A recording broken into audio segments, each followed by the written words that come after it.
In iOS 11, you're going to see a change to Control Center. You still access Control Center by swiping up from the bottom of the screen, but what you'll notice is there are some big changes in the way that this looks. So you'll find Control Center on the far right where you have all your controls shown at once.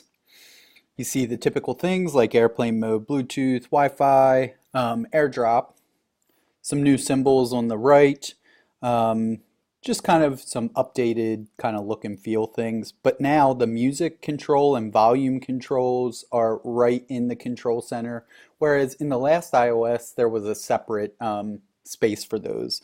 So I can go up or down with the volume there, up or down with the brightness. If I long press into something, for example, instead of this saying iPad music, maybe it says iPad video. If I long press into that, I can press play there and it will play right within that space. I can do the same with screen mirroring here. I find all the available Apple TVs. Start mirroring by tapping one. There's a new stop mirroring button instead of the flip switch on and off. So that's an update. And you can also see on the left-hand side, I'm seeing all the apps that I currently have open. So this is what the new Control Center looks like. I can customize this even further by going into Settings and find Control Center on the left and then Customize Controls. You can now add widgets to the Control Center, such as the Apple TV remote. So I can turn that on and now I have an Apple TV remote directly within my Control Center. So if I four-finger swipe up or swipe with one finger the whole way up from the very bottom of the screen, and now I'll get back to the Control Center, I can see that Apple TV remote was added there, and I no longer have to find the Apple TV remote. If I long press in, here's an Apple TV remote that I can use to control my Apple TV directly from my iPad. So that can be really helpful in not having to go across the room to get the specific Apple TV remote. Now I can restart, change the channel, connect, disconnect, control the volume of the Apple TV right from there. They have some other things, widgets available here that you can go ahead and play with, but you get to that from Settings, Control Center, Customize Controls. So that's the new Control Center and how you can interact with it. I'd now like to talk about the App Switcher.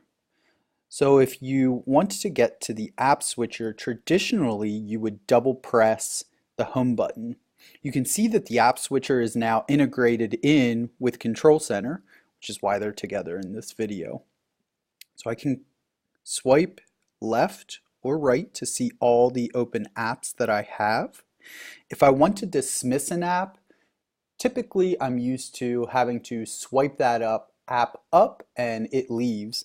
Now what I do is use a long press on the app, any of them is fine, and now an X shows up on each of the apps. If I want to dismiss the App Store, I just press that X, it's gone. You can keep doing that until all the apps are gone that I don't want to be there, and now I have just the things that I need. I can single press to go back home on the Home button, or I can double press from within Control Center, and that will bring me back into my last app that I was using. So that is a brief look at Control Center and the App Switcher and how those have changed. Again, big updates here in iOS 11 on how you kind of interact with those.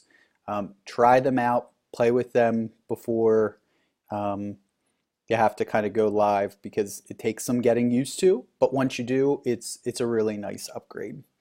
I hope that this was helpful and thanks for watching.